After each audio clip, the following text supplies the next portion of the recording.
स्वागत है साथियों आपका प्रिंस करियर क्लासेस के इस वीडियो में।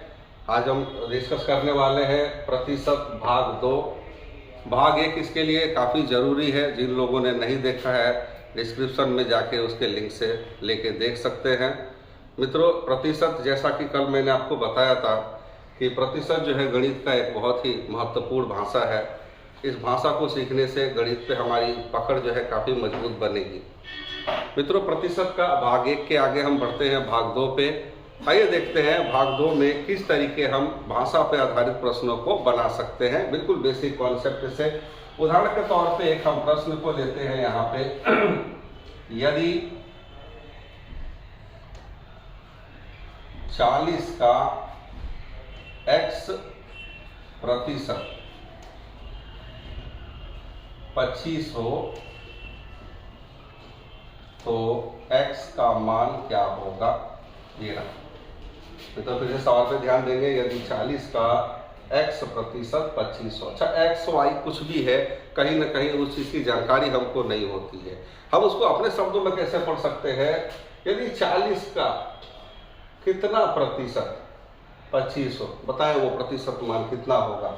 40 का x प्रतिशत दिया गया है, 40 का यानी गुणा x प्रति का मतलब बटा शत यानी कि 100 होगा यानी कि बराबर में 25। हम तो आप इजीली सॉल्व कर सकते हैं। 0 0 आपका ये कैंसिल हो जाएगा, 2 2 जा 2 5 जा 2 5 10 हो जाएगा। 2 गुणे x 2x बराबर में ये तिरछा गुणा होगा 25 गुणे 5, या फिर x का मान 25 गुणे 5 भागा 2 से आप चाहें तो इसको काट के 2.5 कर सकते हैं। नहीं तो अगर गुणा करेंगे 6 2 5 1 नंबर बाद यानी कि 62.2% मान होगा। ऐसे सवालों को जहां तक हो सके भाषा के ऊपर रख करके भाषा के अकॉर्डिंग ही ऐसे सवालों का जवाब दें। इसको किसी नियम या सूत्र में बांधने का, कल भी मैंने बोला था वीडियो में कि इस तरीके का काम इसमें नहीं करेंगे, और हम आज भी बोल रहे हैं कि कभी भी ऐसा नहीं करना है। किसी भी पूछे गए सवाल को हमेशा भाषा शैली पे ही हल करेंगे। आइए चलते हैं दूसरे अन्य सवालों पे भी और देखते हैं इनको सॉल्व कैसे किया जाएगा। मित्रों, छोटे एग्जामों में खासतौर से यूपीपी वगैरह जो भी आने वाला है, इनके परीक्षाओं में प्रतिशत के कुछ भी छोटे स्तर के क्वेश्चन दे दिए जाते हैं। जैसे कि 6 सही 2/5% का दशमलव मान कितना होगा। इसको दशमलव में कैसे कन्वर्ट करेंगे प्रतिशत को? तो मित्रों बहुत सिंपल है। सबसे पहले इसको आप भिन्न में परिवर्तित कर लें। 6 5 30 2 32 32/5 प्रतिशत का चिन्ह अभी भी बना हुआ है। जब तक किसी कैलकुलेशन में हम प्रतिशत के चिन्ह को नहीं हटाएंगे हम उसका कैलकुलेशन नहीं कर सकते हैं। आइए मित्रों अब हटाते हैं हम प्रतिशत को। 32/5 प्रतिशत का मतलब है कि प्रति बटा में 100 भी होगा। अच्छा, कोई दशमलव वाला अंक है, अगर वो पूर्ण रूप से न विभाजित होता हो तो ऐसे में उसको टच नहीं करना है। हर वीडियो में बोलता हूं। तो सबसे पहले आप 5 से ही इसको भाग दें। तो 5 छक्के 30 दशमलव 5 छक्के 20 बटा में 100 का 2 0। ये बता रहा है कि दशमलव 2 स्थान और आगे जाएगा। यानी कि अगर हम ऐसे 64 लिखते हैं, दशमलव यहाँ पे था, 2 0 के वजह से 2 स्थान आगे जाना है एक, और दूसरा अगर नंबर नहीं है तो 0 डाल के बनाएंगे और दशमलव हो जाएगा यहाँ पे, और ये हो जाएगा इसका दशमलव मान। इसी तरीके से अन्य सवालों को अगर यहाँ पे हम लिखें 25 का 0.25 प्रतिशत का दशमलव मान कितना, आपको इजीली इसको सॉल्व कर सकते हैं। अच्छा, दशमलव से ज़्यादातर लोगों को बड़ी चीज होती है। दशमलव जब भी आता है उनको ऐसा महसूस होता है कि बनेगा नहीं या टेढ़ा है। नहीं मित्रों, दशमलव को बहुत आसानी से आप हैंडल कर सकते हैं। 25 अब बिना दशमलव के दूसरा अंक लिखे 25 बटा में प्रतिशत का 100 पहले से विद्यमान है, ऊपर के अंक में अगर 0.2 नंबर बाद है तो नीचे में 2 जीरो वाली संख्या बढ़ा दें। अब यहाँ पे अगर ज्यादातर लोग क्या करेंगे, 25 से इसको काट के 25 से इसको काटेंगे और फिर वो भाग लगा के दशमलव तक जाएंगे। मित्रों जब भी शून्य पूर्ण रूप से खत्म न हो उसको न काटें, उससे बढ़िया है 25 गुणे 25 625, 100 गुणे 100 4 जीरो वाली संख्या बनेगी।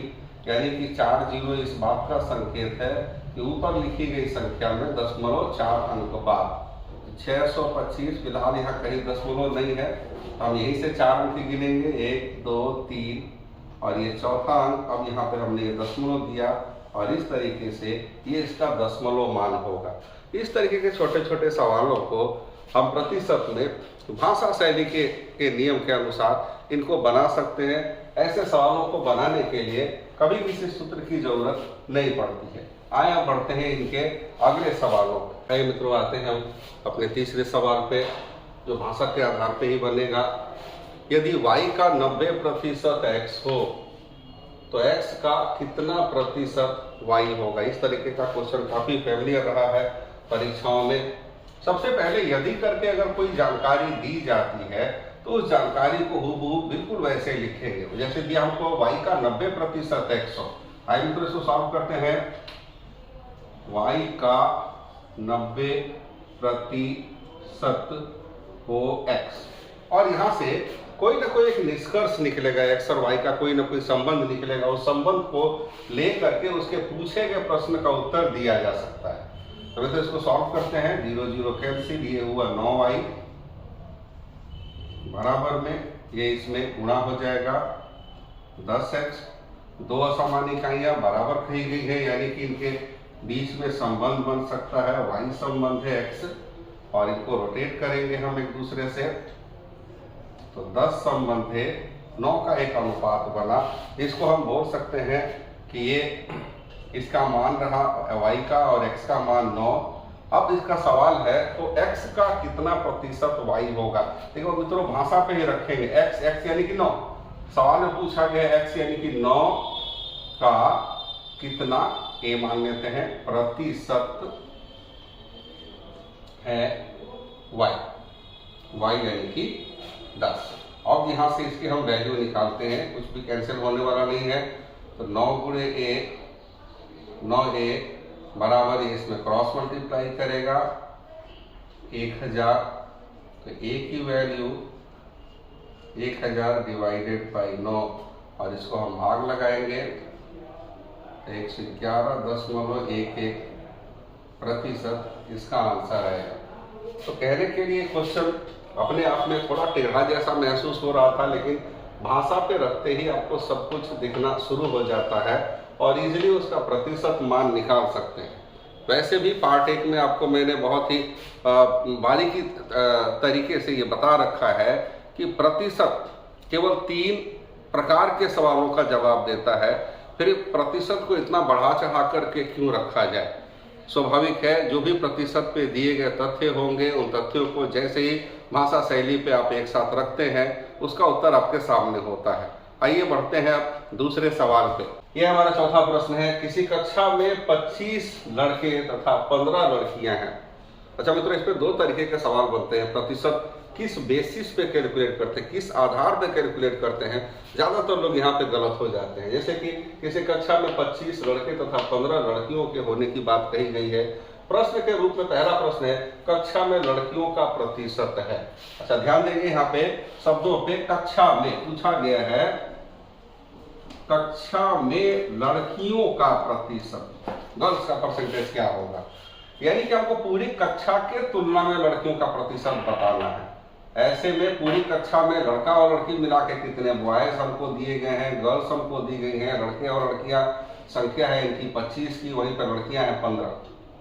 कुल मिला के कक्षा की संख्या कितनी बनती है 40 और इस 40 के तुलना में जो 15 लड़कियां हैं उनका प्रतिशत हुआ इसका मान, यानी कक्षा में लड़कियों का प्रतिशत। तो कक्षा कितना है 40 का कितना प्रतिशत होंगी लड़कियां यानी कि 15। इस रूप में इसको लिखा जाएगा। अब मित्रों इसको ये सॉल्व करते हैं। 0 0 कैंसिल, 2 2 जा 2 5 जा 5 इसमें गुणा हो जाएगा बाय रूट, 2 इसको आएगा भाग लगाने, यानी कि x का मान तब तो 15 गुणे 5 बटा 2 होगा। 2 से आप इसको कैलकुलेट कर सकते हैं, 2 बार में कटेगा, 15 से आप इसको गुणा करेंगे, 15 × 5 = 75, 30 37 दशमलव 1 नंबर बाद 37.5% मान निकला। कहाँ पे? कक्षा में लड़कियों का जो प्रतिशत है, यानी कि कुल विद्यार्थियों की तुलना में, कक्षा का आशय यहाँ पे है कुल विद्यार्थियों की टोटल संख्या के तुलना में ये जो 15 लड़कियां हैं इनका प्रतिशत मान कितना होगा। इसी के आधार पे अगर दूसरे सवाल पे हम ध्यान दें तो लड़कों में लड़कियों का प्रतिशत कितना पूछा गया है। लड़कों में लड़कियों का प्रतिशत, यानी कि लड़कों की तुलना में लड़कियों का प्रतिशत कितना होगा। तो लड़के कुल कितने हैं? 25 का कितना प्रतिशत होंगी लड़कियां। और इस तरीके से 25 से 4 बार में 40 में गुणा हो जाएगा, यानी कि x का मान 60%। यहाँ पे बहुत बड़ा अंतर आ गया। पूरी कक्षा के तुलना में देखें तो लड़कियों का प्रतिशत जहाँ पे 37.5% था, वहीं पे लड़कों की तुलना में लड़कियों की जो संख्या है प्रतिशत में 60% के बराबर है। पूछने और दिखने में ये सवाल करीब करीब एक जैसा होता है। जब भी किसी चीज का प्रतिशत निकालना हो तो आप उसको रूल के रूप में इस्तेमाल कर सकते हैं, यानी कि जिसका प्रतिशत पूछा गया वो ऊपर,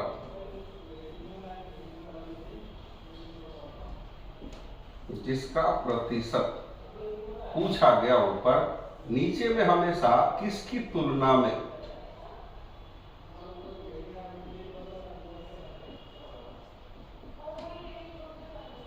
तुलना में, और जिस इस कहते हैं कि भिन्न को जब 100 से गुणा करेंगे तो प्रतिशत में बदल जाता है। उदाहरण के तौर पे इस सवाल को ले तो लड़कियों का प्रतिशत बताना है, तो जिसका प्रतिशत बताना है वो ऊपर, जिसके तुलना में बताना है वो लड़के हैं, हमेशा नीचे, और गुणे 100 करेंगे, और इस प्रकार से हम आ जाएंगे अपने उसी 60% पे।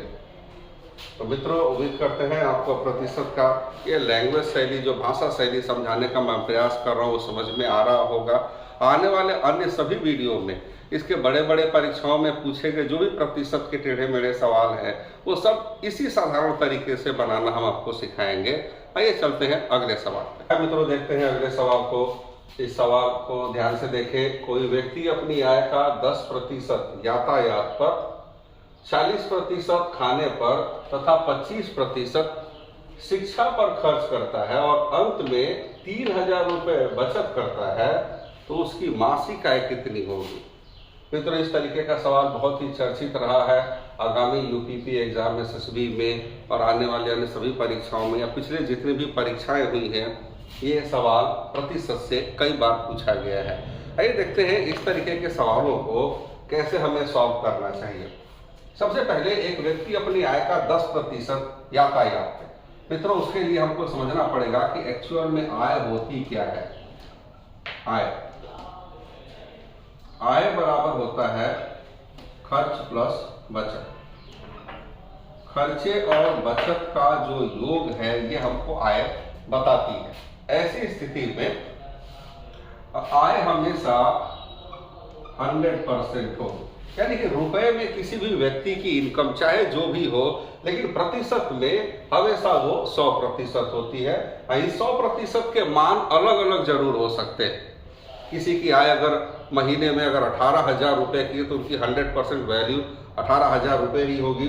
कोई बहुत बड़े फैक्ट्री चलाने वाले मालिक हैं, अगर उनकी आय लाखों की है एक महीने में तो उनका 100% का मान वो लाख रुपया हो जाएगा। तो मित्रों, आय जो है हमेशा 100% होगी। इसके अलावे आय पे जितने भी प्रश्न परीक्षाओं में अभी तक पूछे गए हैं उसका एक्चुअल प्रारूप हमेशा बचत रहा है। बचत आय देखते हैं तो बचत बराबर क्या होगा, आय, किसी की आय कितनी थी उसमें से उसने जो भी खर्च किया अगर उसको हम घटाएं तो हम उसके होने वाले बचत के विषय में जान सकते हैं। और ऐसी स्थिति में आय फिर भी 100% ही बनी रहेगी। तो मित्रों जब भी आय व्यय पे कोई प्रश्न दिया गया हो, वो चाहे प्रतिशत या किसी दूसरे चैप्टर के रिगार्डिंग हो, हमारे दिमाग में आय का ये प्रारूप जरूर होना चाहिए। आय प्रतिशत में हमेशा 100 होगी। आय का नियम क्या है? खर्च और बचत का होना एक साथ में जुटेगी तो आय पे जाएगा। लेकिन जो सवाल पूछा जाता है ऑलमोस्ट सबसे ज्यादा वो बचत के प्रारूप में पूछते हैं। आए हम बढ़ते हैं अपने इस सवाल की तरफ, देखते हैं इस सवाल को कैसे सॉल्व करेंगे।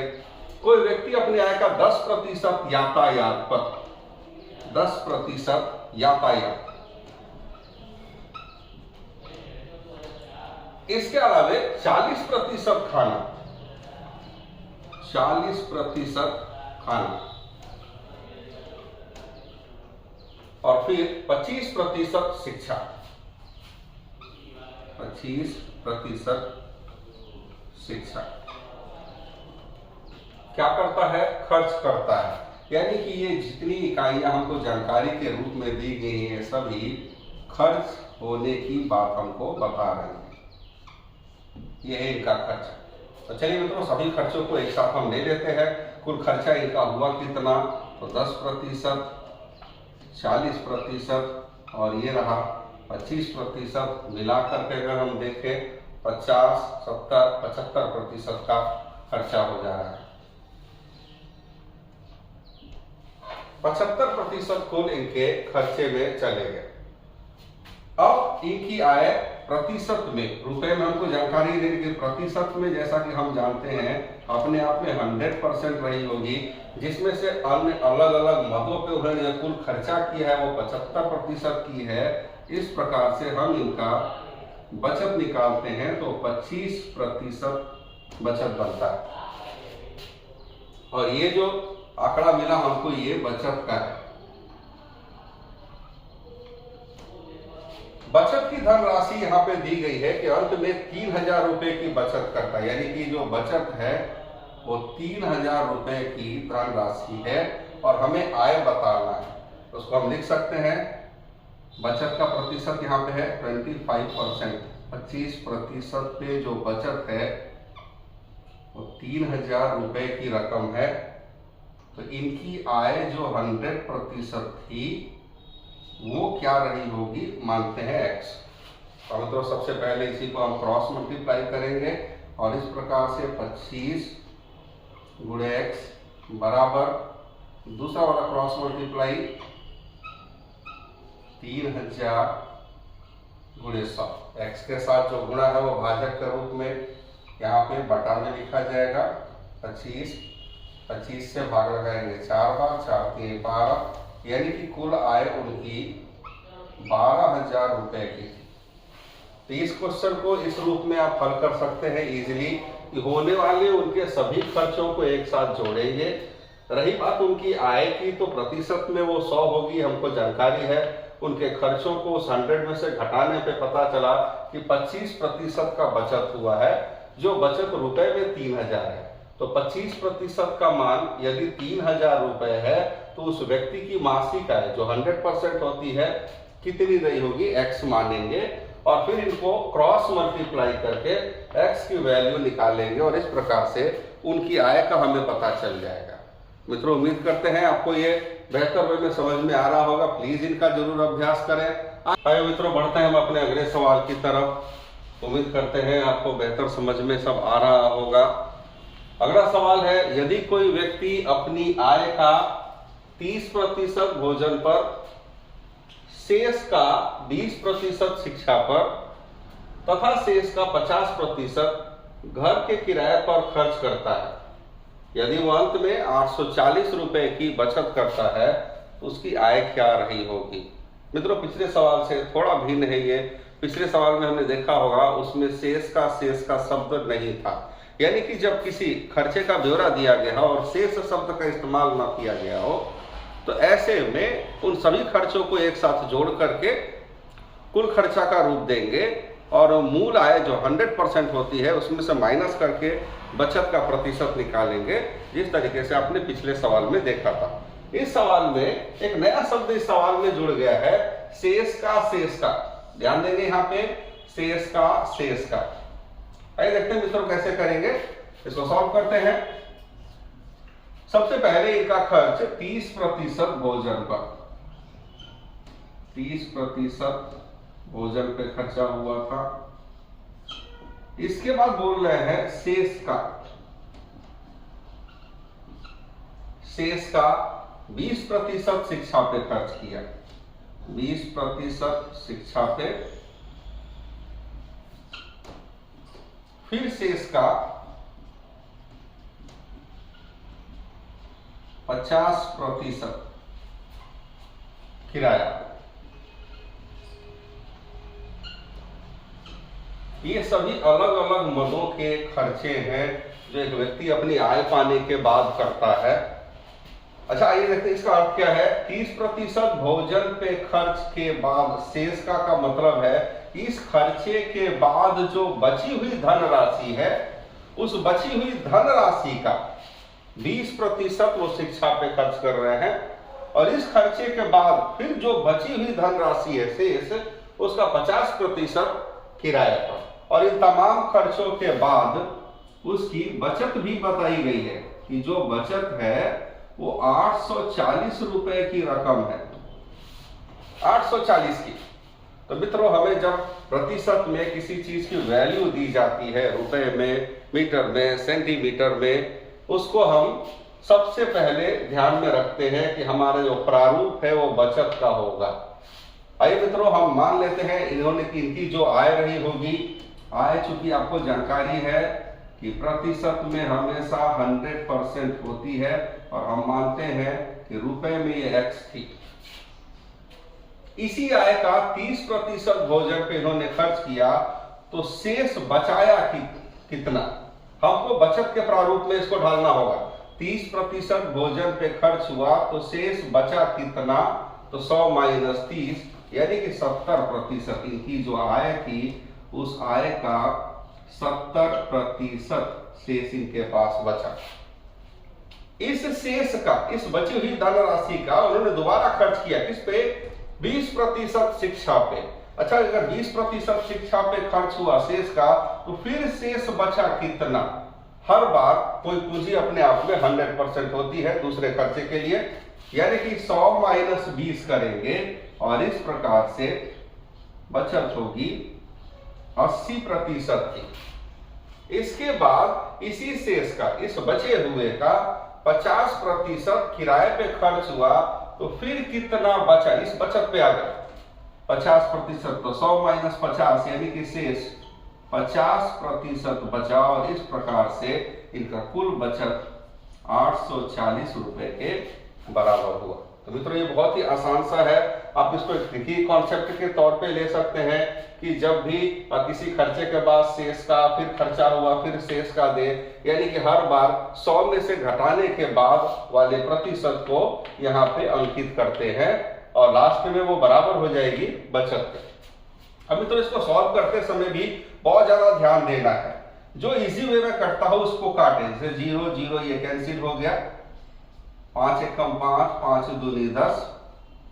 फिर इसको काट सकते हैं, 2 चौके 8, 2 पछे 10। इस 2 से इस 4 को फिर से काट सकते हैं, 2 दूनी 4, और इस 2 से इस 10 को काट सकते हैं, 2 पछे 10। अब अगर हम ध्यान दें तो x के साथ गुणा हो रहा है 7, बाकी यहाँ सब कुछ कट गया है, यहाँ भी सब कुछ कट गया है, यानी कि x गुणे 7। तो आप इसको लिख सकते हैं x गुणे 7, जो कि बराबर है 840, और बटा में इनके जो बचा था वो है 5 गुणे 5, 5 गुणे 5, जो बाय रूल x के साथ अगर भाग लगा रहे हैं तो इनके साथ में गुणा हो जाएंगे। तो निकाल लेते हैं इनकी आय 840 भागा 5 गुणे 5, और x के साथ जो गुणा हो रहा है पक्षांतर करेंगे वो भाजक बनेगा। सॉरी, जो भाग लगा रहे हैं उनके साथ में क्रॉस मल्टीप्लाई होंगे, 5 गुणे 5, और x के साथ जो भाग लगा रहा है पक्षांतर करने पे भाजक के रूप में आएगा। 7 से 84, 12 बार में एक 0 उतर गया, 12 पचे 60, हम 0 को छोड़े, 6 पचे 30, यानी कि 30 ये 60 का एक 0 और 120 का एक 0। इस प्रकार से उस व्यक्ति की आय 3000 रुपए रही होगी। मित्रों इसको बहुत ध्यान देंगे। इसको शेष पे आधारित प्रश्नावली के नाम से भी जानते हैं। प्रतिशत में किसी खर्चे के बाद किसी शेष का जिक्र हो, इसका सीधा मतलब होता है कि उनका बचत कितना था, पहले वाले खर्चे के बाद क्या बचा है, उस बचे हुए का 20% शिक्षा पे, उसके बाद फिर जो बचा उस बचे हुए का 50% उन्होंने किराए पे दिया, और उसके बाद जो उसके पास बचत थी वो रकम थी 840 रुपए को। हमने इनकी आय को 100% की वैल्यू एक्स मानी, रुपया इनको मिला, उसका 30% भोजन पे खर्च हुआ, तो शेष बचा कितना, 70%, यानी कि 100 - 30। फिर इस शेष का 20% शिक्षा पे खर्च, तो फिर अब शेष इनका आया कितना, तो 100 - 20 यानी कि 80%, और उस बचे हुए का अगर 50% किराए पे खर्च हुआ तो अब कितना बचत हुआ, तो 100 - 50 यानी कि 50%, जो बराबर हो जाएगा इनके कुल बचत 840 के। और इस प्रकार से इसको सॉल्व किया जाएगा। आइए बढ़ते हैं मित्रों अगले सवाल की तरफ। तो ये है आपके सामने 7वां सवाल, शेष पे आधारित प्रश्नावली अभी आपने बनाया। अभी शेष पे आधारित प्रश्नावली से बिल्कुल मिलता जुलता एक और प्रश्न आपके सामने है। प्रश्नों को परीक्षा में एक ही प्रश्न को अलग अलग तरीके से आपके सामने रखा जाता है। ज्यादातर किताबों में या ज्यादातर लोग जो है प्रतिशत का खर्च और शेष पे आधारित प्रश्नावली को जानते हैं, लेकिन बहुत से परीक्षाओं में देखा गया है कि भिन्न के रूप में भी वो खर्चे आपको दिए जाते हैं जो शेष पे आधारित प्रश्नावली के जैसे ही होते हैं। आइए मतलब देखते हैं, कोई महिला अपनी आय का 2/5 भाग राशन पर, शेष का 3/10 भाग बच्चों की शिक्षा पर तथा शेष का 1/5 भाग यातायात पर खर्च करती है, और उसकी मासिक बचत 360 रुपए है, तो मासिक आय कितनी थी। तो मित्रों इस तरीके के क्वेश्चंस काफी परीक्षाओं में देखे गए हैं। आइए देखते हैं कि इसको क्या हम पिछले सवाल की तरफ बना सकते हैं कि नहीं। मित्रों सबसे पहले खर्च का ब्यौरा ले लेते हैं। हमको जानकारी के तौर पे दिया गया है कि आय का 2/5 भाग राशन पे खर्च होता है इनका। फिर दे रहे हैं शेष का 3/10 भाग, 3/10 भाग इनका खर्च होता है शिक्षा को लेकर के। फिर जानकारी में है शेष का यानी कि बचे हुए धन का 1/5 भाग यातायात।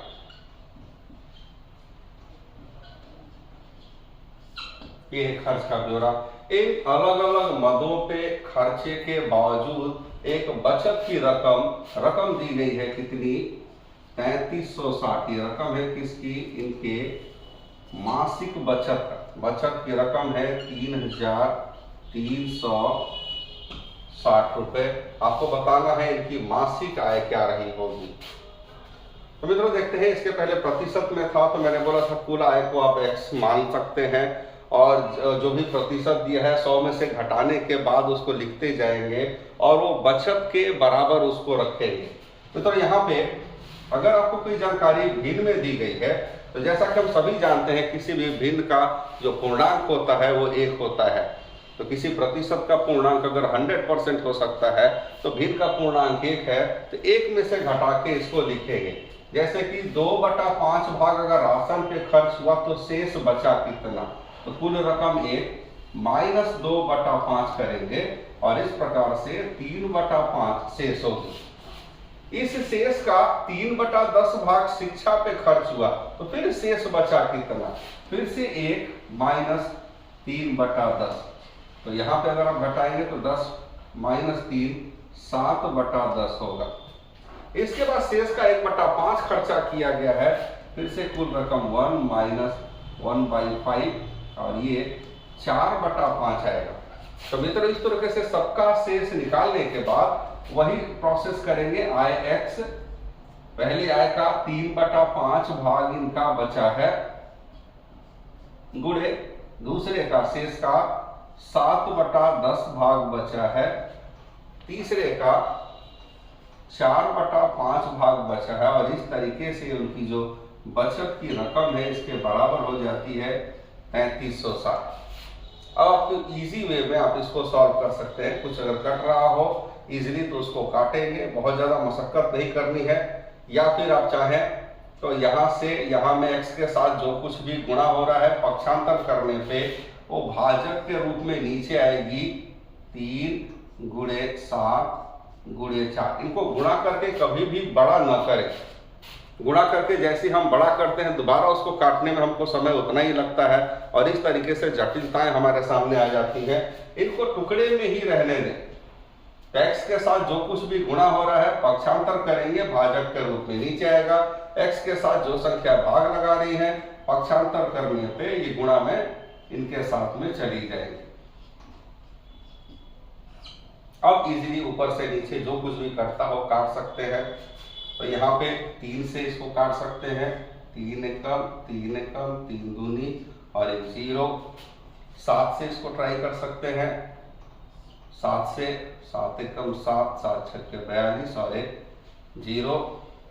2 से 2 बार, 2 से 5 बार, फिर 2 से आप इसको काटेंगे 80 बार। अब गुणा कर देते हैं 0 को छोड़ के, 8 पच्चे 40 का हम केवल 4 लेंगे, 1 0 हम याद रखेंगे यहाँ हमने रखा है। फिर 4 पच्चे 20 का 1 0 हम छोड़ देंगे, फिर 2 पच्चे 10 10 हमने उतारा और कितने 0 छोड़े हैं 3, इसके साथ में 3 0 हम लगा देंगे। या आप जिस तरीके से भी गुणा करना चाहते हैं कर सकते हैं। इस प्रकार से इनकी जो कुल आय थी मासिक वो 10,000 रुपए की थी। तो मित्रों आप देख सकते हैं बहुत ही क्लियर है यहाँ पे कि शेष पे आधारित प्रश्नावली जो परीक्षाओं में आपको दी जाएंगी वो 2 तरीके की होंगी। एक जो भी खर्चे हैं वो प्रतिशत में दिया गया होगा, या फिर हो सकता है उस सवाल में प्रतिशत के बदले भिन्न के रूप में कुछ इस तरीके की जानकारी दी जाए। मित्रों कुछ नहीं करना है, एक ही जैसा है। प्रतिशत में होगा तो 100 में से उसको घटा करके शेष पे आधारित प्रश्नावली को लिखेंगे, और यदि हमको भिन्न के रूप में मान दिया गया हो तो हर बार 1 में से घटाने के बाद वो शेष पर हम निकाल देंगे और उसको ठीक उसी प्रकार से कुल आय का 3/5 भाग बचा, फिर उस बचे हुए का उन्होंने इतना खर्च किया तो फिर से 7/10 भाग बचा, फिर उस बचे हुए का 1/5 खर्च हुआ तो 4/5 बचा, और इस प्रकार से बचत बराबर हो जाएगी इनकी दी गई बचत के रकम। उम्मीद करते हैं मित्रों आपको समझ में आ रहा होगा। आइए बढ़ते हैं अगले सवाल की तरफ। मित्रों देखते हैं 8वें सवाल को, एक नए पैटर्न का है, अलग प्रोसेस पे होगा ये। ए को एक परीक्षा में पास होने के लिए 60% अंक पाना अनिवार्य था, किंतु वह 240 अंक प्राप्त करता है और 60 अंकों से असफल हो जाता है। उसको परीक्षा में कितने मिले? 240 अंक। पहले बताया गया है कि जो पास होने के लिए जो उत्तीर्णांक का प्रतिशत था वो 60% है, अनिवार्य है, कंपल्सरी था, इतना आपको पाना था। लेकिन अंक कितना मिला? 240, और इसके एवज में वो 60 अंकों से असफल हो जाता है। परीक्षा का पूर्णांक कितना था? आइए मित्रों देखते हैं। सबसे पहले हमने क्या बोला कि सवाल की भाषा को समझ के उसको हूबहू लिखना बहुत ज्यादा जरूरी है। आइए एक बार इसका सॉल्यूशन देखते हैं। एक परीक्षा में उत्तीर्णांक प्रतिशत आपको उत्तीर्णांक प्रतिशत दिया गया है कि 60% यदि कोई पाएगा तो ही पास माना जाएगा। अच्छा ठीक है, प्राप्तांक इनका कितना है? प्राप्तांक के में से देखते हैं 240 अंक इनको मिला, उसके बावजूद ये 60 अंक से फेल हो गए। असफल मतलब कि 60 अंक से फेल हो गए। अच्छा मतलब कोई 240 अंक पाया हो, प्राप्तांक उनका देखिए 240 है, और 60 अंकों से यदि फेल घोषित हुआ, इसका मतलब है कि यदि ये 60 नंबर अंक भी इनको मिल जाता तो ये पास हो जाते। आइए मित्रों देखते हैं कि अगर 60 अंक 240 इनको मिला था और अगर ये 60 जिस वजह से फेल है अगर ये भी इनको मिल जाता तो इनका कुल प्राप्तांक 300 अंक बनता और ये पास हो जाते, उत्तीर्ण हो जाते। इसका मतलब कि 300 अंक यहाँ पे पाने पे ही कोई विद्यार्थी पास हो सकता था, जबकि प्रतिशत में क्राइटेरिया क्या है कि 60%, यानी कि 60% की अर्हता को ये प्राप्त कर लेते। 300 अंक होने पे 60% की जो अर्हता मानक है उसको ये पूरा कर लेते, तब तो हम बोल सकते हैं कि 60% का मान 300 अंक था। अब सवाल है इनके पूर्णांक का। परीक्षा का पूर्णांक प्रतिशत में हमेशा 100 होगा। 100% की वैल्यू क्या होगी, मान लेते हैं x, क्रॉस मल्टीप्लाई करेंगे यहाँ पे। पहले x वाले को 60 गुणे x बराबर में 100 गुणे 300, x के साथ जो गुणा है पक्षांतर करेंगे, भाजक के रूप में नीचे आएगा, और इस प्रकार से परीक्षा का पूर्णांक 500 अंक था। तो मित्रों, ये छोटे परीक्षाओं से लेकर बड़े परीक्षाओं तक में बड़ा ही चर्चित पैटर्न है। प्लीज इस सवाल को ध्यान दीजिएगा, बहुत ही सिंपल टाइप का क्वेश्चन है। आइए बढ़ते हैं अगले सवाल पे। आइए बढ़ते हैं अगले सवाल की तरफ। इस सवाल से बेहतर परिचित होंगे, पिछले सवाल की तरह ही है लेकिन थोड़ा सा अलग है। आइए देखते हैं क्या अलग है। एक परीक्षार्थी ने 30% अंक प्राप्त किए तथा वह 108 अंकों से अनुत्तीर्ण रहा। एक दूसरे परीक्षार्थी ने 52% अंक प्राप्त किए, जो आवश्यक उत्तीर्णांक से 24 अंक अधिक है। परीक्षा में उत्तीर्ण होने के लिए कम से कम कितने प्रतिशत अंक पाना अनिवार्य था। आइए मित्रों देखते हैं इस तरीके के सवाल जिसमें दो विद्यार्थियों की गणना हमको दी गई हो, ऐसे में हमको क्या करना चाहिए। पिछले सवाल में, ठीक इसके पिछले में हमने देखा था एक विद्यार्थी का उत्तीर्णांक था और उस पर आधारित प्रश्नावली दी गई थी। यहाँ पे दो विद्यार्थियों के उत्तीर्णांक से आधारित प्रश्न है। आइए इसको सॉल्व करते हैं। सबसे पहले दी गई जानकारी को बहुत विशेष तौर पे लेंगे। माना कि पहला परीक्षार्थी जो है ए है, इसके विषय में हम लिखते हैं इनको 30% अंक मिले। 30% अंक पाने के बावजूद 108 अंकों से अनुत्तीर्ण रहे, यानी कि माइनस का 108 अंक, ये इनका प्राप्तांक। वहीं पे दूसरा परीक्षार्थी भी है, माना कि बी है, और इनको 52% अंक मिला हुआ है, और इनको जब 52 मिला तो जितना नंबर पास होने के लिए चाहिए था उससे 24 अंक अधिक है, यानी कि प्लस 24 अंक। उसका मित्रों इस पे कोई भी सवाल पूछा जाए, प्रोसेस हम एक ही रखेंगे। दो विद्यार्थी हैं ए और बी, या कोई भी हो, किसी को क्या मिला और वो रिक्वायर्ड नंबर से कितना उनका कम है, दूसरे को जो भी मिला वो रिक्वायर्ड अंक से उनका 24 अंक ज्यादा है। ऐसे में सबसे पहला स्टेप जो आपको करना है, दोनों के प्राप्तांकों का जो प्रतिशत है उसका अंतर निकालेंगे, यानी कि बी ए से प्रतिशत में कितना प्रतिशत अंक ज्यादा है। तो मित्रों 52 में से 30 को अगर हम माइनस करते हैं तो 22% अंक बी को ए से अधिक मिला। स्वाभाविक है, अगर बी को प्रतिशत में ए से 22% अंक अधिक मिले हैं तो अंकों में भी बी ए से कुछ ना कुछ ज्यादा ही रहा होगा। तो देखते हैं इन दोनों का अंतर। तो जब इनका अंतर निकालेंगे और एक नंबर अगर प्लस में और एक माइनस में हो तो यहाँ पे इन दोनों के अंतर को जोड़ दिया जाएगा। तो इसको जोड़ देते हैं, ये हुआ आपका 12 और ये आया 3, ये हुआ आपका 1, यानी कि 132 अंक। बी को ए से प्रतिशत में 22 अंक और अंक के तौर पे 132 अधिक मिला। अच्छा, बी को ए से अगर 132 मिला तो वो उसका कारण थे 22% अंक ज्यादा होना। यानी मित्रों तब तो हम बोल सकते हैं कि 22% का मान 132 रहा होगा। तो पूरी परीक्षा का जो पूर्णांक हमेशा 100% होगा, उसकी वैल्यू क्या रही होगी। क्रॉस मल्टीप्लाई करके हम x की वैल्यू निकाल लेते हैं।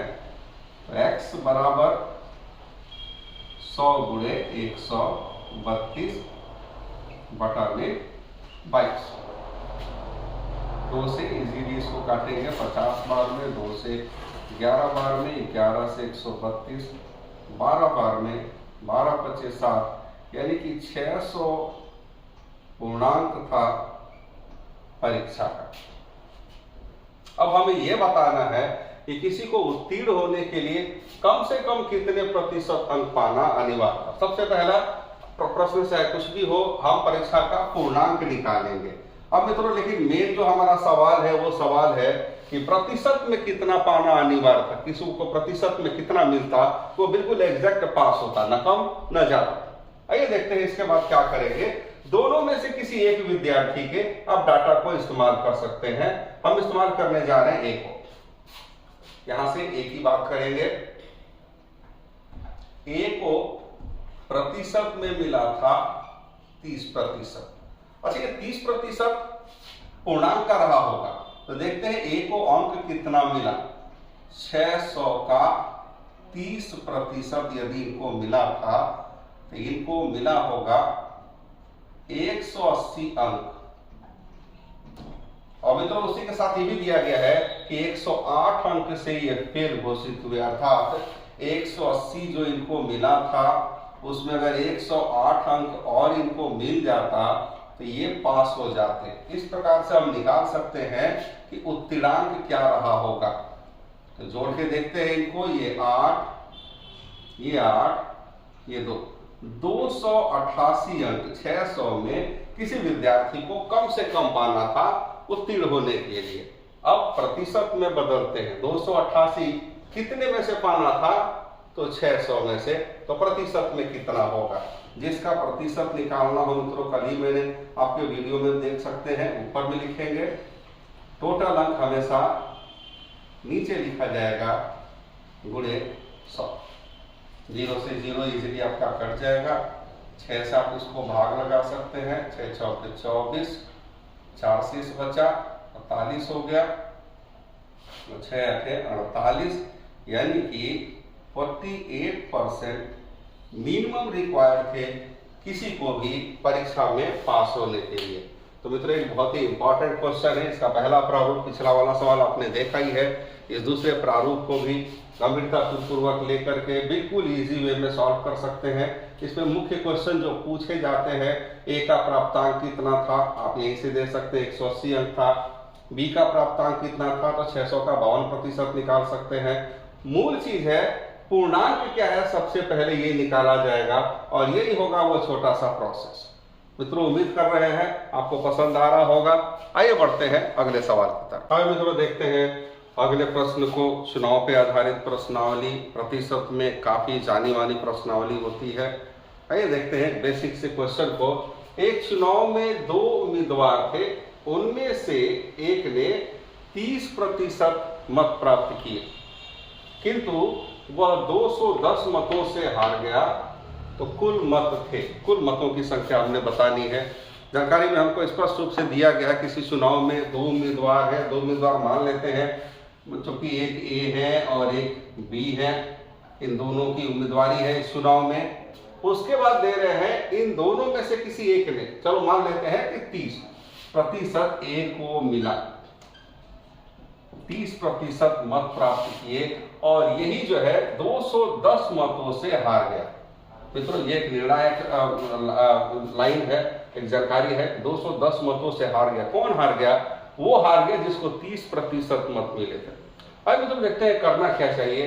जब किसी चुनाव में 2 उम्मीदवार खड़े हों तो जितने भी मतदाता होंगे, जो भी कुल मतदाता होंगे, वो इन्हीं में से किसी एक को चुनेंगे, यानी कि कुल मतदाताओं का जो मतदान होगा इन्हीं दोनों में बटेगा। अगर ए को 30% मिला तो किसी भी चीज का कुल मान, चूंकि हमें मालूम है कि 100% होता है 100%, तो 100 में से 30 यदि इनको मिला तो बाकी का बचा हुआ 70% बी को मिला होगा। 70% मत बी ने प्राप्त किए। अब जानकारी में दे रहे हैं वह 210 मतों से हार गया। किसकी बात हो रही है, उनकी जिनको 30% मिला, यानी कि ए बी से 10% से हार गया। गणित में इसका अभिप्राय होता है कि बी के मत अधिक थे ए के मत से, कितना, तो 210। प्रतिशत में मित्रों देख सकते हैं यहाँ पे बी को जहां पे 70% है वहां पे ए को 30%। प्रतिशत में बी से ए कितना कम है, 40%। 40%, या फिर बोल सकते हैं इनके तुलना में ये अधिक कितना है, तो 40%। 40% मत जाता है और 40% की वजह से इनको 210 मत ज्यादा मिले, तो दे देते हैं कि 40% का मान 210 है, तो कुल मतदाता यानी 100% मान इनका क्या रहा होगा। और कीजिए मित्रों इसको, 210 पूरे 100 बटा में 40, 0 से 0 कैंसिल, 4 से 25 बार में, 25 से कम 25, 5 हासिल 2, 25 दूनी 50, 2 52, यानी कि 525 मतदाता थे कुल इस चुनाव में। तो मित्रों हमेशा ध्यान देंगे, जब भी किसी चुनाव में दो उम्मीदवार की होने की बात की जाए तो इनके बीच जितने भी मतदाता हैं उनकी संख्या हमेशा प्रतिशत में 100 होगी। अब अगर किसी एक मतदाता को जो भी मत मिला तो 100 माइनस उनके मतों की संख्या का प्रतिशत, दूसरे का प्रतिशत अपने आप ही दे देगा। अब बी का जीतना बोले या फिर ए का हारना बोले, दोनों का मतलब सेम है क्योंकि दो ही लोग हैं। ऐसे में देखेंगे ये इनसे कितने कम है या इनकी तुलना में ये इनसे कितने ज्यादा है, उतने प्रतिशत का मान उनका हारना या जीतना होगा। 100% वैल्यू यानी कुल मतदाताओं की संख्या, अगर ये पूछा जाए कि बी की संख्या कितनी थी, बी को कितने मत पड़े, तो 70% की वैल्यू निकाली जाएगी। उम्मीद करते हैं मित्रों कि समझ में आ रहा होगा। अब यहाँ पे हम इस भाग को विराम देंगे। अगले आने वाले भाग में हम बाकी के बचे हुए अन्य सवाल भी आपके लिए लेके आएंगे। तब तक के लिए आप इसको देखते रहें, इसको लाइक करें, सब्सक्राइब करें और हमें आपके कमेंट की अधिक आवश्यकता है ताकि हमें कुछ सुझाव मिल सके कि हमारे वीडियो से आपको और क्या चाहिए, हम उसे देने का पूरा प्रयास करेंगे। धन्यवाद।